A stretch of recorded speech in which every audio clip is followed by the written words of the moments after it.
Welcome back to my channel. हाँ ये कर लो पहले।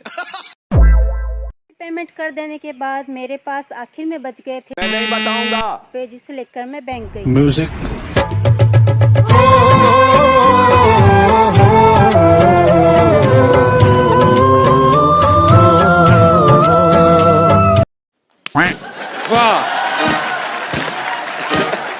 तो मैं जा रही हूँ हॉस्पिटल के अंदर फिर से, क्योंकि दवाइयाँ जो है हॉस्पिटल की जो लेके आए थे 15 दिन की, वो ख़त्म हो गई हैं। तो वापस जाना है, ज़रूरी है, क्योंकि दर्द होता है अगर वो गोलियाँ नहीं होती है तो मैं तैयार हो गई हूँ जाने के लिए हॉस्पिटल। पूछ लेते हैं कालू महाराज से, बेटा मैं कैसी लग रही हूँ? हमेशा की तरह बकवास लग रही है। हॉस्पिटल जाने से पहले मैं अपने सारे काम जो पेंडिंग में हैं वो करके जाऊंगी, क्योंकि हॉस्पिटल से कब आऊंगी कितनी बजे आऊंगी कह नहीं सकते। और आते ही मुझे दूसरा काम और है, फूस डालना या बात डालना, तो मैं ये काम ख़त्म कर रही हूँ। म्यूजिक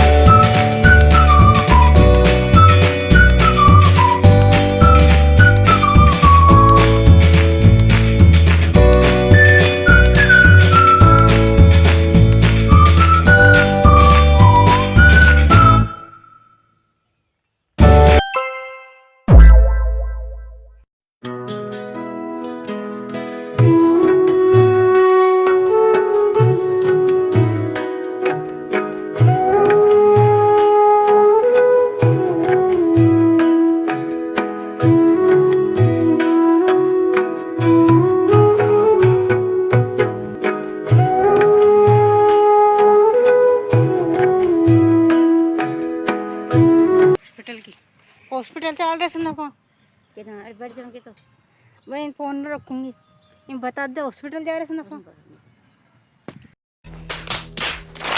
मैं अस्पताल पहुंची थी तो वहाँ बहुत ज़्यादा भीड़ थी, तो ऐसे में मैं जब पर्ची कटाने गई तो वहाँ बहुत लंबी लाइन लगी हुई थी, जिसको लेने के अंदर मैं पर्ची लेने के अंदर इतना टाइम लग गया कि वहाँ से डॉक्टर जो था वो अपनी सीट से उठकर चला गया। हे प्रभु, हे हरिनाम कृष्ण जगन्नाथ प्रेमानंद, ये क्या हुआ? Emotional damage. 11 बजने से पहले तो नहीं कहूँगी, कुछ डॉक्टर जो थे अपनी सीट छोड़ के चले गए थे।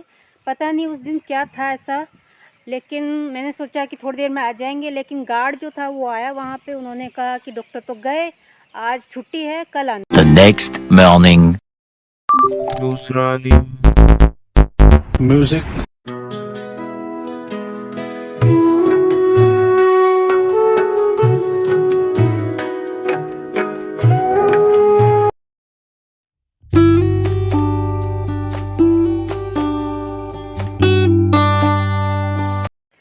अगले दिन जब हम हॉस्पिटल में गए तो पर्ची तो मैंने पिछले दिन ले रखी थी, इसलिए मैंने वो वापस से नहीं ली। तो इस वक्त हम गए थे डॉक्टर के पास सीधे, जहाँ पर इतनी लंबी लाइन थी, जहाँ पर बहुत ज़्यादा वेट करने के बाद हमारा नंबर आया। खैर नंबर आया सो आया, लेकिन उस वक्त मुझे लगता है डॉक्टर चिढ़ा हुआ था या गुस्से में था, पता नहीं क्या कारण था। उसने मेरी वो जो पिछले वाली पर्ची थी उसको देखकर मुझे कहा कि ये गोली तो दी ही नहीं। डॉक्टर ने मुझसे कहा कि कल क्यों नहीं लेके गए थे, तो मैंने कहा कि आप यहाँ पे थे नहीं, और गार्ड ने कहा कि वो नहीं आएंगे। तब डॉक्टर का कहना था कि मैं पीछे बैठता हूँ, तुमको पता नहीं। मैंने कहा नहीं, मुझे नहीं पता। ये भगवान क्या जुल्म है। मुझे ये भी कहा कि कल क्यों नहीं लेके गए, तो मैंने कहा कि कल आप चले गए थे और गार्ड ने हमको कहा कि बाहर चले जाइए। अरे बाप रे, ये तो धोती खोल रहा है। उस वक्त शौक हो गई जब मुझे ये कहा गया कि ये गोलियां तो दी ही नहीं। तो मैं भी बड़े हैरान से सोच रही थी कि 15 दिन से मैं कौन सी गोलियां दे रही थी। Good question, you are a good question. ये दुनिया बहुत खराब है। खैर जैसे तैसे मैंने गोलियां ली, लेकिन इससे बड़ा शौक अभी और था मेरे पास। मैं नहीं मानता। डॉक्टर ने 3 दिन की गोलियां लिख के दी थी, वो भी एक ही टाइम लेनी है, वो भी शाम को। मेरे साथ अन्याय हुआ है।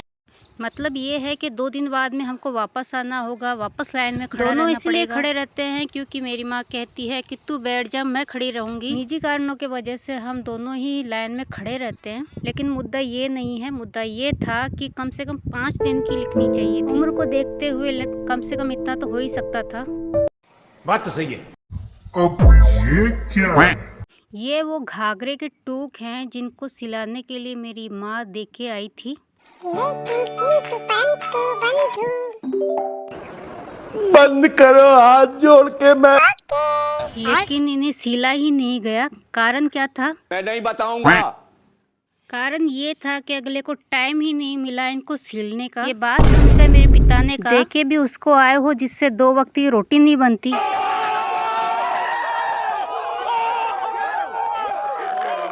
अरे बाप रे, ये तो धोती खोल रहा है।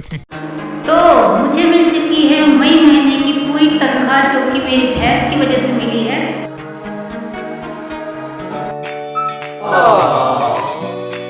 अगर आज का ये वीडियो पसंद आया हो तो इसे लाइक सब्सक्राइब जरूर कर दें।